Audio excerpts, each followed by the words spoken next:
Welcome, Dr. James Beckett, Sports Card Insights. Thanks sponsors, Topps Panini, Upper Deck, Heritage Auctions, Suggs & Scott Auctions, Mike Stadium Sports Cards, Burbank Sports Cards, ComC.com, and Beckett Media, Beckett Grading, Beckett Authentication. I mentioned this at the Mint Collective. Kurt's the only one that's ever really called me out about me saying this is the greatest hobby of all time. He made some good points, but for me, it's still the greatest hobby of all time. So thanks, Kirt, for pushing back brutally on that, but I had a good time getting to know you. It's not clear that if you send in a great card and don't pay for the subgrades, you can still get gold label 10 or black label 10 without paying. You wanted to make that perfectly clear so that people would send in their cards. If they had a really good card, they'd say, gee, I don't want to pay for the subgrades, but it might make a black, but I don't want to pay for it. So they wouldn't. Now, that's what would speak to the BGS decision makers. Wait a minute, I mean, we're leaving money on the table. Right. But I don't know that they're thinking that way. They might be thinking that they're in a situation where people are thinking they've got to pay for subgrades, upcharge it, and that's found money. I've had some discussions with him about this. It's a philosophical thing. Subgrades was a huge part of the market distinctive when we started. It was so valuable that they thought we can charge extra for this. Now you're pointing out kind of the flaw in the system. If it's a 10, I didn't pay for the subgrades, but it's a black 10. So who cares? So you can see from a glance. Or if it's gold, that's not enough. 9.5 is not enough. A 10, which is still going to have a 9.5 or 2. Again, what if you had a 10 label and you didn't have the subgrades? You would know there wasn't black, but you wouldn't know which ones were. So I think it's practical for them that if something comes up a 9.5 or 10, they're going to put the subgrades on there, whether you paid for them or not. And so you're being you're being brutally honest. You're living up to your name. And I'm a little bit like this too. More information is better. Being more explicit, being more transparent, whereas BGS is saying you kind of got to figure that out. If you send it in, we're not going to downgrade it because they're certainly not going to downgrade it because you didn't pay for the subgrades. Right. I don't think you get subgrades if you have a 9. And a 9 could wind up being 3 10s and a 7.5. You don't get subgrades automatically added, even if it's a 9.5. If I pay for the base submission, it's just 9.5, no subgrades if you didn't pay for them. I don't know about that because I know that for sure. For instance, here's the Agassi itself I've got here is a 9.5, no subs. But I think it can be divvied out. If the folks that are looking to generate more revenue are concerned about defeating themselves or killing their own market, they may be right. They know more about it than I do. But I would submit that it's possible that on the lower end of cards, let's assume that PSA meets their goal, which is to get prices on low end way back down. They have literally said $10. I can't imagine they're going to get it there. But even if they get it back down to 20, okay, and BGS comes out with a full scale, different tiers of pricing, and has one on the low end, roughly 20, 25. You want the people on that low end with, let's just say, a pink refractor Vlad Guerrero Jr. rookie card. It's not numbered, it's not autographed. It's decent. It's got more rarity than a base, but you're not probably going to pay a lot of money for grading. You know what I'm saying? If I ripped that card open myself or bought it raw and I've looked at it and I'm good at examining condition of cards and I'm saying, this card is pristine, I cannot find anything wrong with it. There should be an incentive because Beckett dominates the best condition cards. What would you want? A PSA 10 or a BGS black label? Every single person that's in the know would want the black label. So all those people on the low end should be encouraged to send in that no subgrade submission, just pay the cheapest Beckett has to offer and hope for the black label. It may not come, but it might come. And right now, it took a customer service contact for me to find that out, that it was even possible. There shouldn't be that big of a barrier for me to find out that if I don't ask for subgrades, I can still get a black label with subgrades. I think the other important part of subgrades, because new cards sent in really should not be below a 9. There's some 9s. You can't see why they're not 10s. But an 8.5, usually you have something you can see, hey, that's not perfect. You do know that Topps' threshold is 8, right? When Topps packages cards, when they come off the press and they package them, their goal is an 8 or better. So this is stated from Topps. Right. It's not 9 or better. From Topps' standpoint, it's 8 or better. I'm talking about being sent in. And especially the Chrome cards. They have to have a really bad scratch or something. But no, my point is, if everything coming in is 9, 9.5, and 10, with a lot of 9s, a lot of 9.5s, though, too, the disadvantage I had, and I think I've got to do full disclosure soon, because I'm with brutally honest Kirt, but they are putting subgrades on my 9.5s. You're not ordering and I'm subgrades? not paying. I think you're I getting. am getting special treatment. I think you're And getting a bucket discount. I think I'm getting a Jim Beckett discount. That's not really fair. I guess I shouldn't complain. I don't get that many 9.5s, and mainly I'm sending in older stuff. So I'm not. But it just seems to me most of the 9.5s I got have subgrades on there. So that's why I was thinking that way. And a 9.5 without subgrades, it's dicey as to whether you would send it to PSA, because I think the market has determined that a PSA 10 is better than a Beckett 9.5, even though they're both supposed to be Gen Mint in terms of value in the secondary market. Right. And the slab crackers are a 9.5 with certain subgrades is instantly liquidated and poured into a PSA 10 by those who can do the algorithm pretty much. When it comes to reslabbing, there's something I'm a little confused about. There's all these people out there that are going to the trouble of using tools to crack plastic slabs when there's a service offered by both PSA and Beckett where you just send in the old slab from the other company. They'll grade it through the slab and crack it for you. If necessary. What's that? They don't always crack it. Right. BGS, if somebody sends a PSA card to BGS, they don't have to crack it.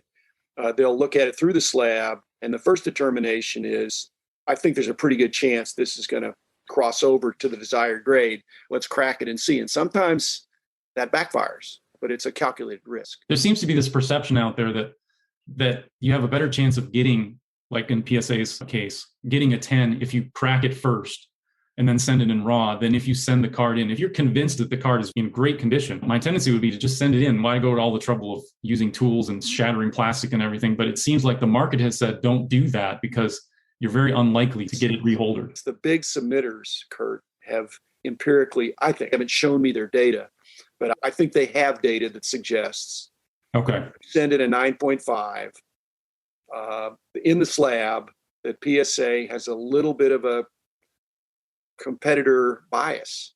Okay. And I'm not sure that's true if it's a 9.5 with, say, the configuration of subgrades, but yeah, I think they've done that. Just like you've done your analysis on the market you're playing in. Some of the people that are doing that have done that empirically enough to see that, I need to crack it. Does Beckett discourage cracking, or do they encourage it and then ask the person to say, hey, can you adjust your pop count? I cracked this slab, just letting you know.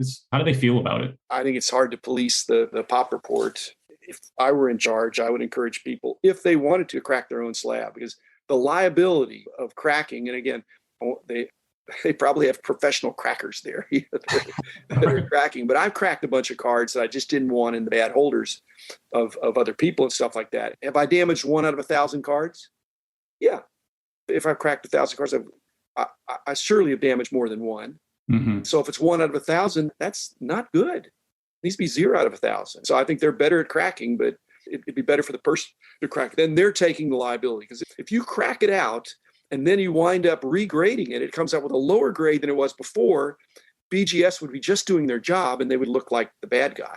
So there's a lot of psychology there. Okay, just to finish that off, if they don't pay for subgrades, then they're not expecting subgrades. Maybe it's an overpromise and underdeliver kind of thing, that they got the subgrades, they didn't pay. And when you're good at looking at raw cards, when a card has upside to be pristine or to be black label. So those are the ones, yeah. Exactly. Okay. Last question. You mentioned, and no one has questioned this, that I have made the statements, I think this is the greatest hobby in the world. You push back on that, and we're looking, to be brutally honest, and what evidence do I have of that? Have I had a tournament, a March Madness of hobbies? Where I'm talking about sports cards, really, not just trading cards. And over the last year, there's been arguably huge noise in the collectible card game category, Pokemon and all this other stuff. But I'm a sports card guy, and my opinion is it's the greatest hobby in the world. You can make money off it, endless enjoyment, old friends, new friends, all that stuff. But you were acting like that's presumptuous. And I think it is presumptuous. So I'm agreeing with you. But presumptuous means it's what I presume. When I was running the company related to this, I would not allow my enthusiastic employees in marketing or any other area to make claims that could potentially be verifiably false. But what happens on TV and other forms of media is that if you make claims of any kind that are unverifiable. This is my favorite toothpaste. It's the best toothpaste I've ever used. You can't refute it. If you were to sue, bring a class action lawsuit that I was misrepresenting, that this was not the greatest hobby, you would be the plaintiff, and you'd have to make your case that who was damaged and how what I said was false. And I don't think it's provably false or true. I agree with that. And I'm going to have future episodes where I'm going to go against hunters and fishermen, people who like to fish and hunt, and any other kind of a hobby. I've already had comic book guys on. So Kirt, it's just in my opinion. Are you saying more than that? Because I want to be an opinion leader, and I want people to think, hey, it was a kid's hobby, and I'm trying to bring it to the mainstream. I think this is now a hobby that's got ink and exposure that people can say, hey, this is a for real hobby that is fabulous. Whether it's the greatest, in my opinion, it is. So. Yeah, it's not a big deal. I think it was an interesting philosophical discussion from the standpoint that it's a little bit of a divide by zero. So I think it's a false statement from the standpoint that there is no such thing as the greatest hobby. So you have different peoples with different value sets and different physical abilities and different mental inclinations. So there's going to be a huge swath of the population that they're not inclined to be interested in sports cards. So there's no way that it will become ever the greatest hobby to them. Yeah, there's things that doesn't have, we're not going to get a cardiovascular workout typically from being a hobbyist in sports cards. There's just other things that have other advantages. Just from a standpoint of when we say that we're the greatest, like if we took it on a personal thing, I'm the greatest at this, that's usually a repelling thing to those that are listening to us. And as an advocate of the hobby, I was just basically submitting that if you tweaked it a little bit and said, this is a great hobby, this is such a deep hobby with so many different aspects to it that people can learn from and enjoy, I think it's fantastic. Instead of this is the greatest hobby, as in literally better than every other hobby that people could spend their time on. That's all I was saying. Yeah, and I am saying that for me. So, right. But I'm not saying it for everybody. In fact, there's a benefit to having done all these episodes. I also did an episode with the track guy that running is the great, because running has the cardiovascular aerobic kind of stuff too. But that guy playing sports, I think playing sports is a better hobby than. And I did that too. And I love playing. And when I was growing up, my mom said, what are you doing in here with the cards? It didn't happen very often. I said, well, it's raining. She said, no, it's misting. Get outside and play sports. My dad. Even my comment is just personal. I think sports are better than sports cards, so that's just a personal thing. I think 80% of people think that. But I know a lot of people in the hobby that really never got involved in playing sports at any level that was very enjoyable, I don't think. Yet they love the hobby. It's a personal judgment. And I'm trying to say, reflecting back on my career, I think this is a really worthy hobby and people should look into it, and it's legit. So yeah, absolutely. But I'm not as a little aside, I will say that I think those that have played sports and then are interested in collecting, I think that's a sweet spot there, because I know me, I play baseball still. I play every Friday. I have a couple of guys that I practice with. And I think there's an insight there that I have as a player investor that it enhances it. Totally agree. Are you 50-50 collector investor, or are you a little more on the investor side? I'm more on the investor side. Investors don't always think like that. I think you should invest in things, and that goes for the stock market as well as sports cards. That's why I stick with baseball. You're a baseball guy. You got to stick with baseball instead of thinking, hey, I think there's some stuff going on with soccer, because what you've disclosed and the way you do it, there's huge bucks to be made in buying low and selling high. And that doesn't mean fleecing anybody. It means recognizing this player is undervalued right now. And most likely, a good chance, this guy in a couple of years is going to be a star, and I'll be in at a low price. Baseball's kind of an old school game. Some of these old scouts, they can see a 16-year-old kid and say, let's sign this guy when he's 17 or 18 or whatever. Yeah, you're absolutely right. The Warren Buffett principle, invest in what I'm applying here. One more question for you. Okay. The man in the house of cards, is doing what? He's doing all right. He's doing all right. Okay, I couldn't tell. Just listen to it. It's very cryptic, but I think he's doing all right. Good to know. Good to know. And he is doing all right. If I'm the man in the house of cards, I do actually have a house of cards. So I can tell. Thanks again, Kirt.